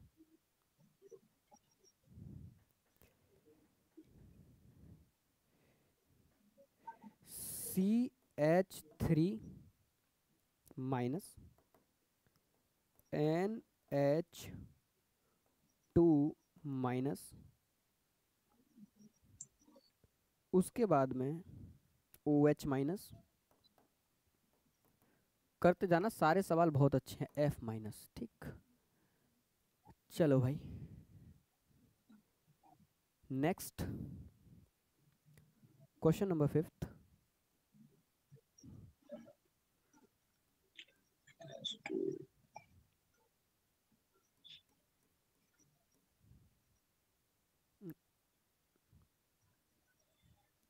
NH2 minus PH2 minus and then ASH2 minus, और उसके बाद में SBH2 माइनस। ठीक, पांचवा, 6th नंबर पे RO माइनस एंड देन बेटा RS माइनस। उसके बाद में क्वेश्चन नंबर 7 इम्पोर्टेंट है, ये कहता है CH3 ना CH2 माइनस, उसके बाद में CH2 double bond CH minus, उसके बाद में HC triple bond C minus. ठीक, 3 मॉलिक्यूल। उसके बाद में क्वेश्चन नंबर 8 है आपका, साइक्लोप्रोपेन के ऊपर माइनस, साइक्लोब्यूटेन के ऊपर माइनस, और बेटा साइक्लोपेंटेन के ऊपर माइनस। ठीक, उसके बाद क्वेश्चन नंबर 9, साइक्लोप्रोपेन के ऊपर प्लस, साइक्लोब्यूटेन के ऊपर बेटा प्लस, और साइक्लोपेंटेन के ऊपर बेटा प्लस। क्या सारे क्वेश्चंस आप लोगों को क्लियर है? किसी भी क्वेश्चन में कोई डाउट हो मुझे बता देना। एकदम आसान तरीके से सीखो सारी चीजें। क्लियर है पहले सवाल का आंसर सर। पहले में सर CF का C प्लस का ज्यादा, फिर N प्लस का, O प्लस का, फिर F प्लस का। अगर मैं इसमें चार्ज के स्टेबिलिटी की ऑर्डर का लिखूं तो C प्लस की स्टेबिलिटी सबसे ज्यादा, देन N प्लस की, देन O प्लस की, और देन F प्लस की। बोलो हाँ या ना। Yes sir. अब कोई बच्चा पूछे कि ऐसा क्यों? क्योंकि मैंने आपको पढ़ाया हाई इलेक्ट्रोनेगेटिव के ऊपर पॉजिटिव चार्ज बेटा क्या होता है? लेस स्टेबल होता है। कैसा होता है? Less stable. अगर मैं इसमें इलेक्ट्रोनेगेटिविटी का ऑर्डर देखूं तो सबसे ज्यादा फ्लोरीन की, फिर ऑक्सीजन की, फिर नाइट्रोजन का, फिर कार्बन की। तो ऑलरेडी वो सीक्वेंस में लिखे हुए हैं। सबसे पहला काम था इलेक्ट्रोनेगेटिविटी के ऑर्डर में लिखना, और मुझे पता है अगर मेरा हाई इलेक्ट्रोनेगेटिव एलिमेंट के ऊपर पॉजिटिव आएगा तो हाईली अनस्टेबल है। वो कैसा है बेटा? हाईली अनस्टेबल है। इसलिए मुझे पता है कि जो लेस इलेक्ट्रोनेगेटिव उसके ऊपर पॉजिटिव चार्ज हाईली स्टेबल। ये मेरा पहला ऑर्डर हो गया। इस ऑर्डर में किसी भी बच्चे को कोई भी दिक्कत हो तो मुझे अभी बताए। क्लियर है सर। बोलो, क्या ये ऑर्डर आप लोगों को क्लियर है या खाली ऐसे ही कह रहे हो मन खुश करने के लिए?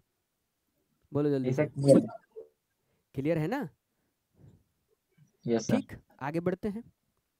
उसके बाद में है SH minus, Cl minus, PH minus. आप लोग गौर से देखना अगेन कैसे क्या एक ही ग्रुप एक ही पीरियड के एलिमेंट है? बिल्कुल, फास्फोरस सल्फर क्लोरीन एक ही पीरियड के हैं। सबसे पहले कौन आता है? फास्फोरस, लिख लो फास्फोरस। Yes sir. उसके बाद में सल्फर, अरे उसने डिसअरेंज करके दे रखे हैं, हमें यस रीअरेंज सर। करने हैं। तो सर दूसरा का क्लोरीन, फिर एसएच अब आएगा, मुझे फिर पता पीएच है, आएगा। अब मुझे पता है लेफ्ट टू राइट जाने पर इलेक्ट्रोनेगेटिविटी बढ़ती है। बढ़ेगी। अब बढ़ती है तो उसकी नेगेटिव चार्ज होल्डिंग कैपेसिटी भी बढ़ती है। बढ़ेगी। हाई इलेक्ट्रोनेगेटिव पर negative charge is highly stable. बताओ भाई, किसी भी Yes, बच्चे sir. को कोई भी डाउट हो? इसीलिए दोस्त इनऑर्गेनिक मैंने ही आपको पढ़ाई है। मैंने कहा था ना एक बार इनऑर्गेनिक आती तो मेरी ऑर्गेनिक तो बच्चों की तरह सिखा दी जाएगी आप लोगों को। सेम एक ही ग्रुप के एलिमेंट, सर टीएच पहले होगा, एसएच होगा, फिर एसएच होगा, फिर ओएच होगा। फिर भाग रहे हो। एक ही ग्रुप के एलिमेंट हैं सारे के सारे, क्या मैं इनको इलेक्ट्रोनेगेटिविटी से देखूंगा? No sir. सर किससे देखूंगा? अब साइज है तो हम लोग इसको charge density, charge density. Exactly, very very charge very good. Density. यही इस लेक्चर को देने का पूरा मेरा ऑब्जेक्टिव था कि कब किस क्वेश्चन को किस तरीके से डील करना है, इसकी आपको नॉलेज होनी चाहिए। क्योंकि एक ही ग्रुप के एलिमेंट है, मैं चार्ज डेंसिटी से जाऊंगा, चार्ज सब पर सेम, फिर मैं साइज से जाऊंगा, जिसका साइज एनाइन का ज्यादा, अरे गौर से देखो, यस सर, उतनी स्टेबिलिटी उसकी ज्यादा है कि नहीं, तो उसकी Yes, sir. स्टेबिलिटी उतनी ही ज्यादा। मैं पीछे पढ़ चुका हूँ, stability is directly proportional to size divided by charge. अरे बोलो, यही Yes, तो sir. पढ़ा था। Charge Yes, sir. डेंसिटी के क्या थी? इनवर्सली। इस हिसाब से सबसे ज्यादा स्टेबल बेटा कौन? टॉप टू बॉटम जाने पर स्टेबिलिटी बढ़ेगी, टॉप टू बॉटम जाने पर स्टेबिलिटी बढ़ेगी। बढ़ेगी, sir. समझाने वाले पता है इसे एक चीज करके और समझाते हैं। समझाने वाले कहते हैं जितना बड़ा साइज होता जाएगा, माना फ्लोरीन का साइज छोटा है, फिर क्लोरीन का बढ़ रहा है, तो जितने बड़े साइज पर नेगेटिव चार्ज डिस्पर्स हो जाएगा, आराम से बैलेंस हो जाएगा। मतलब एक 5 किलो का अगर मैं वजन है मेरे पास में, 5 किलो का वेट है, अगर मैं किसी छोटे आदमी को दूंगा तो वो कम देर होल्ड कर पाएगा, किसी बड़े आदमी को दूंगा तो वो ज़्यादा देर होल्ड कर पाएगा। ऐसे करके समझाते हैं। और बड़े को दूंगा तो वो और ज़्यादा देर होल्ड कर पाएगा। क्या आप लोग मेरी बात समझ रहे हो? इस तरीके से Yes, yes, इसको क्या किया गया, एक्सप्लेन किया गया। बाकी अगर आपको एक्सप्लेनेशन अच्छा नहीं लगता तो आप लोग डायरेक्ट याद रखो ना, चार्ज डेंसिटी का क्या होता है? स्टेबिलिटी इनवर्सली प्रोपोर्शनलिटी होती है, और चार्ज डेंसिटी का क्या होता है? चार्ज बाई साइज, तो वो हो गया साइज बाई चार्ज। और ये कॉन्सेप्ट लगेगा कहाँ? ग्रुप के एलिमेंट पे। कहाँ लगेगा? ग्रुप के एलिमेंट पे। क्या ये ऑर्डर आप लोगों को क्लियर है? साइज के सर ये डायरेक्टली प्रोपोर्शनल हुआ ना सर? बिल्कुल बिल्कुल। अरे स्टेबिलिटी लिख रहा हूँ मैं,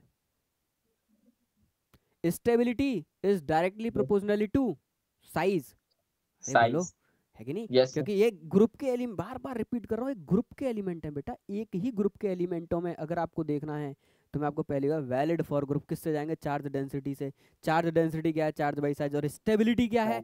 stability is inversely proportional to charge density. और Charge चार्ज density, डेंसिटी क्या था? Charge by size. तो साइज कहाँ पहुंच गया? ऊपर। तो अगर चार्ज मेरा सेम है तो स्टेबिलिटी किस पे डिपेंड करेगी? साइज पे। जैसे जैसे साइज Size बढ़ेगा स्टेबिलिटी बढ़ेगी।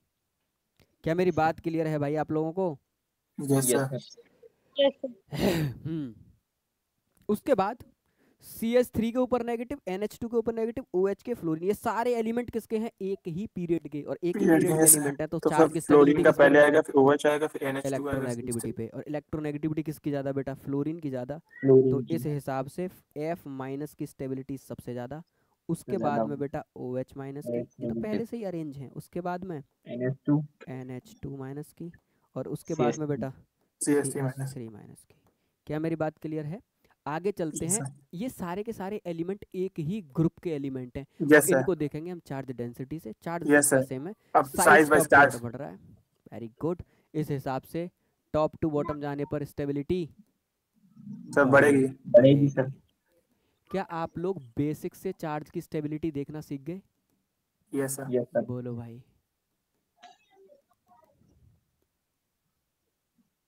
बढ़िया। इन दोनों में किसकी स्टेबिलिटी ज्यादा? सर इसमें सल्फर क्यों नहीं चाहिए ना?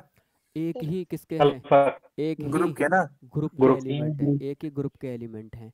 अगर ग्रुप के एलिमेंट है तो जैसे जैसे मेरा बेटा क्या बढ़ेगा? साइज साइज बढ़ेगा, बढ़ेगा। डेंसिटी। है ना? बिल्कुल कंफ्यूज मत हो ना, जिंदगी में भी सवाल गलत नहीं होगा। इस हिसाब से RO माइनस की स्टेबिलिटी इस हिसाब से बेटा क्या होगी? कम इस होगी। हिसाब से आर कम होगी सर। S माइनस RS से। से। RO माइनस से ज्यादा स्टेबिलिटी वैसा किसकी होगी? Sulfur और RS माइनस की। ठीक है। And then further same atom और सेम एटम्स के ऊपर चार्ज। अब बताओ स्टेबिलिटी का ऑर्डर क्या होगा? सर इसमें हम लोग वो देखेंगे ना, हाइब्रिडाइजेशन देखेंगे। एग्जैक्टली। अगर मेरा सेम एटम और हाइब्रिडाइजेशन डिफरेंट तो इलेक्ट्रोनेगेटिविटी किस पे डिपेंड करती है? हाइब्रिडाइजेशन पे। हाइब्रिडाइजेशन पे। हाइब्रिडाइजेशन में भी sp की ज्यादा, sp की ज्यादा, sp2 sp2 की उससे कम और फिर sp3 की सबसे कम। sp3 की एग्जैक्टली। अगर मैं इस हिसाब से एनालाइज करूं तो मुझे पता है सारे एटम सेम, हाइब्रिडाइजेशन डिफरेंट है। तो हाइब्रिडाइजेशन में तो मुझे पता है इसकी हाइब्रिडाइजेशन बेटा क्या, sp, इसकी यस सर, हाइब्रिडाइजेशन इसकी sp2, sp2 और इसकी हाइब्रिडाइजेशन इसकी sp। sp3। अब मुझे पता है कि इलेक्ट्रोनेगेटिविटी इसकी ज्यादा, जिसकी जितनी ज्यादा इलेक्ट्रोनेगेटिविटी नेगेटिव चार्ज वहां पर उतना ही ज्यादा क्या उतना बेटा, स्टेबल है, एग्जैक्टली। अगर मैं यहाँ पे पॉजिटिव लगा देता तो क्या ऑर्डर उल्टा हो जाता, तो उल्टा हो जाता सर। एग्जैक्टली। इसीलिए मैंने वो 3-4 स्टेटमेंट लिखे थे ताकि आप लोगों को पता रहे। हाई इलेक्ट्रोनेगेटिव एलिमेंट्स के ऊपर बेटा negative charge high stable, but positive charge highly unstable. क्या ये मेरे सारे कॉन्सेप्ट्स आप लोगों को एकदम क्रिस्टल क्लियर हुए? Yes sir. जल्दी बताओ। अगर हुए तो इसका मतलब पूरे लेक्चर की नॉलेज आपके अंदर ट्रांसफर हो गई है। गौर से देखो, सारे एटम सेम, सारे yes sir, angle atoms strain पे होगा ये, hybridisation same. Depend angle strain पे।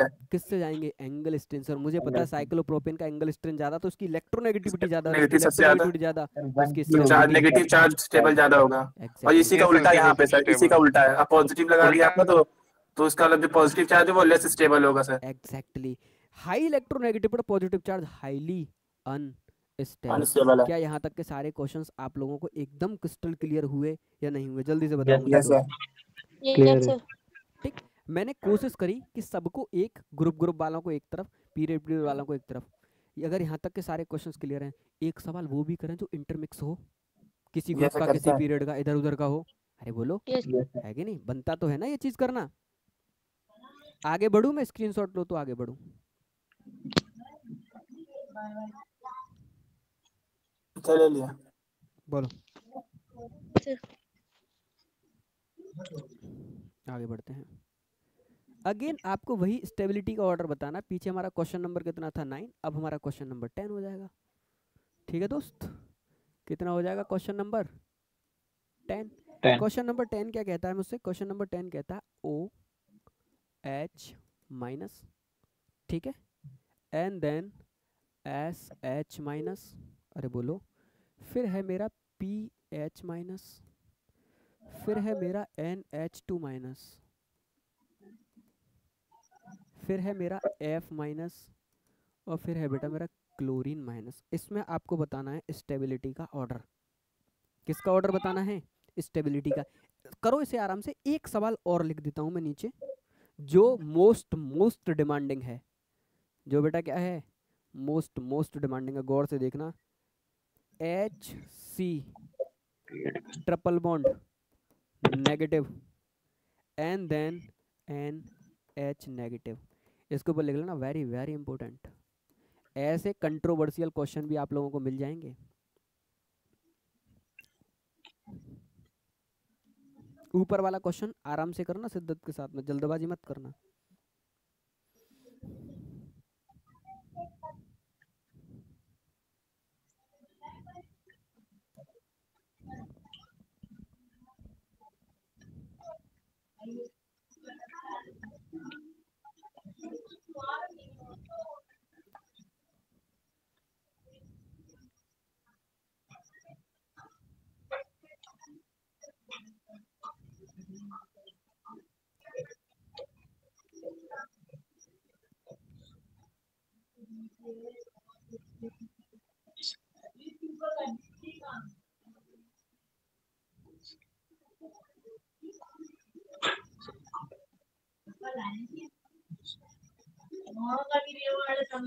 तो पहला वाला यही होगा ना, पहले फ्लोरीन आएगा, फिर क्लोरीन, फ्लोरीन ऑक्सीजन क्लोरीन ऐसे आएगा, फिर नाइट्रोजन जाएगा, फिर सल्फर जाएगा, फिर फास्फोरस आएगा।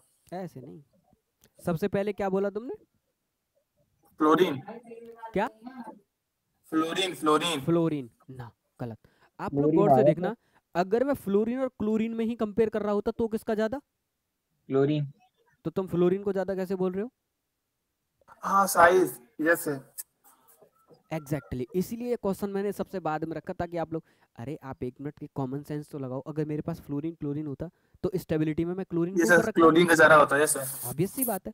इसका मतलब मेरे पास मिक्स दे दिया, कुछ मेरे पास एलिमेंट सेकंड पीरियड के थे, कुछ एलिमेंट मेरे पास में थर्ड पीरियड के थे। गौर से देखो, मैं सेकंड पीरियड वालों को एक तरफ लेके आता हूँ। सेकंड पीरियड वाले मेरे पास में थे OH minus, nitrogen oxygen fluorine, OH minus, and then बेटा fluorine minus nitrogen. And then मेरे पास में NH2 माइनस। अरे बोलो, इसके Yes, बाद में sir. मेरे पास कुछ Yes. एलिमेंट मेरे पास में थर्ड पीरियड के थे, जैसे suppose that SH minus, PH minus and then बेटा क्लोरीन माइनस। आप लोग गौर से देखना, क्या ये जो सेकंड पीरियड के जो एलिमेंट हैं इनके ऊपर चार्ज और ये जो थर्ड पीरियड के एलिमेंट हैं इनके ऊपर चार्ज, एक चीज तो कंफर्म है, चार्ज सब पर सेम है, थर्ड पीरियड वालों का साइज बढ़ गया, तो कॉमन सी बात है कि चार्ज जब सब पर सेम है तो जो थर्ड पीरियड के एलिमेंट है उनके चार्ज की स्टेबिलिटी कम से कम सेकंड पीरियड वालों से तो ज्यादा ही होगी, ज्यादा होगी सर। है कि नहीं? कॉमन सा यस सर, ज्यादा अभी होगी सर। आइसोलेट हो गए, मुझे पता चल गया इन सबसे ज्यादा स्टेबिलिटी इन सब की होगी। अरे बोलो, इतना तो मुझे होगा। अब इनमें फर्दर क्या होगी, क्योंकि ये सारे के सारे किसके हैं बेटा, सेम पीरियड के, तो क्या पीरियड में मुझे निकालना नहीं आता? पीरियड में मैं किसके थ्रू जाता हूँ, इलेक्ट्रोनेगेटिविटी के थ्रू। Electronegativity जैसे के। मुझसे कोई कहता है इन तीनों को अरेंज करो, तो मुझे पता है सबसे ज्यादा F माइनस स्टेबल होगा, उसके बाद में मेरा OH माइनस स्टेबल होगा, और उसके बाद में बेटा NH2 स्टेबल होगा। अरे बोलो, Yes, sir. ऐसे ही मैं अगर इसमें जाता तो सबसे ज्यादा मेरा क्लोरीन क्लोरीन, स्टेबल, फिर उसके बाद मेरा, फास्फोरस, फिर सल्फर। अरे फास्फोरस के बाद में आएगा, फास्फोरस हाँ, के सल्फर फास्फोरस, सल्फर फिर फास्फोरस। क्या मेरी बात समझ पाए? क्या ये स्टेबिलिटी का ऑर्डर हो गया? यस, समझ गया। कितने लोगों को बात क्लियर? ज्यादा से ज्यादा घुमाएगा तो यहीं पे तो घुमा देगा तुमको। बोलो, क्लियर सर। क्या मेरी बात आप लोगों को एकदम क्रिस्टल क्लियर है? बोलो दोस्त, क्लियर है, क्लियर है। है कि नहीं? बढ़िया, सुपर। ऐसे ही मैंने एक कंट्रोवर्शियल क्वेश्चन दिया कि C ट्रिपल बॉन्ड C के ऊपर नेगेटिव और N के ऊपर नेगेटिव, वेरी वेरी इंपॉर्टेंट बेटा। इसमें ये कुछ नहीं है, डाटा बेस्ड क्वेश्चन है, इसकी स्टेबिलिटी ज़्यादा होती है। क्यों? सी के वाले कार्बन पे ट्रिपली बॉन्डेड कार्बन की जो इलेक्ट्रोनेगेटिविटी होती है वो नियरली नाइट्रोजन के बराबर होती है, और डाटा में देखूँ तो नाइट्रोजन से कुछ ज़्यादा ही होती है, कम नहीं होती है। क्या आप लोग मेरी बात समझ पाए? बोलो, यस सर, क्या डाटा वाइज आप लोग मेरी बात समझ पाए? समझ गए। इसकी यस सर। नाइट्रोजन से भी ज़्यादा होती है। देख रहे हो हाइब्रिडाइजेशन का रोल? ये यस आपका सर, अगर रूल से जाएंगे तो सर इसकी नाइट्रोजन ज्यादा होनी चाहिए, लेकिन हाइब्रिडाइजेशन की Exactly. वजह से ज्यादा हो गई है। इसकी कम होनी चाहिए। क्या मेरी यहाँ तक की बात आप लोगों को क्लियर है? Yes sir. यस ये सर। पहला फेज आपका क्लियर हुआ, जब बेसिक से मेरे चार्ज पार्टिकल से, इन बेसिक से चार्ज पार्टिकल की अगर मैं स्टेबिलिटी देखना चाह रहा हूँ दोस्त, तो मैं किसके थ्रू इनकी स्टेबिलिटी देखूंगा? मुझको और आपको दोनों को पता है कि अगर सेम ग्रुप के एलिमेंट हैं, अगर एक ही ग्रुप के एलिमेंट हैं तो मैं चार्ज डेंसिटी से जाऊंगा, और पीरियड का एलिमेंट है तो मैं इलेक्ट्रोनेगेटिविटी से जाऊंगा। मुझे चार्ज डेंसिटी भी निकालना आता है और मुझे इलेक्ट्रोनेगेटिविटी भी निकालना आता है। क्या मेरी बात क्लियर है? Yes sir. Yes sir. पहला लेक्चर एकदम सटीक समझ में आया? Yes sir. Yes sir. मैं अगेन, आप में से कुछ लोग यस सर। पैक में ज्वाइन करे थे, मैं फिर बता रहा हूँ बेटा, जीओसी पढ़ने का जो मेरा मेन टारगेट है वो केवल मेरा एक ही पर्पस है कि मुझे जीओसी के थ्रू चार्ज की स्टेबिलिटीज़ को निकालना है। मेरा एक ही टारगेट है, चार्ज की स्टेबिलिटी। अब इस चार्ज को स्टेबल बनाने के लिए जीओसी में इन्फिनाइट नंबर ऑफ फैक्टर्स हैं, पर हमारे लिए कुछ कंसिडरेबल फैक्टर हैं जो हमको स्टडी करने हैं। जैसे इंडक्टिव इफेक्ट पढ़ना है, म्यूजोमेरिक इफेक्ट पढ़ना है, रेजोनेंस पढ़ना है, हाइपर कंजुगेशन पढ़ना है, बैक बॉन्डिंग पढ़ना है, इसी के अंदर पढ़ना है हम लोगों को। ये सब हमको पढ़ने हैं यहाँ पे। इसीलिए इंडक्टिव पढ़ूंगा तो 2 सीरीज पढ़ूंगा, प्लस आई माइनस आई। म्यूजोमेरिक पढ़ूंगा तो 2 पढ़ूंगा, प्लस एम माइनस एम। ऐसे ही मैं रेजोनेंस पढ़ूंगा, जब मैं हाइपर कंजुगेशन पढ़ूंगा तो प्लस एच माइनस एच। ये सब पढ़ूंगा, सब सीरीज पढ़ूंगा। जब मुझे सारे इफेक्ट लगाना नजर आ जाएगा, तब फाइनली जो क्वेश्चन आएगा उसमें वही सारे फैक्टर को कंसिडर करने के बाद तब मैं फाइनली बताऊंगा कौन सा ज़्यादा चार्ज स्टेबल। और चार्ज किस लिए बता रहा हूँ मैं आपको फिर बता चुका हूँ, एसिड और बेसिक स्ट्रेंथ के क्वेश्चन दिए होंगे, पहले मैं उनके कंजुगेट बेस बनाऊंगा। तो कंजुगेट बेस मेरे कैसे बनेंगे बेटा? चार्ज स्पीसीज बनेंगे। उन चार्ज की स्पीसीज की मुझे स्टेबिलिटी निकालने के लिए वो सारे फैक्टर जो मैंने पढ़े हैं वो सब उसमें लग रहे होंगे, और वो मुझे सब चेक करने हैं। क्या मेरी बात क्लियर है आप लोगों को? Yes sir. तो कल हम लोग जो पढ़ने वाले हैं वो पहले फैक्टर से स्टार्ट करेंगे, इंडक्टिव इफेक्ट से। क्या आप लोगों को मेरी बात क्लियर है? यहीं तक था आपका lecture number 1 general organic chemistry.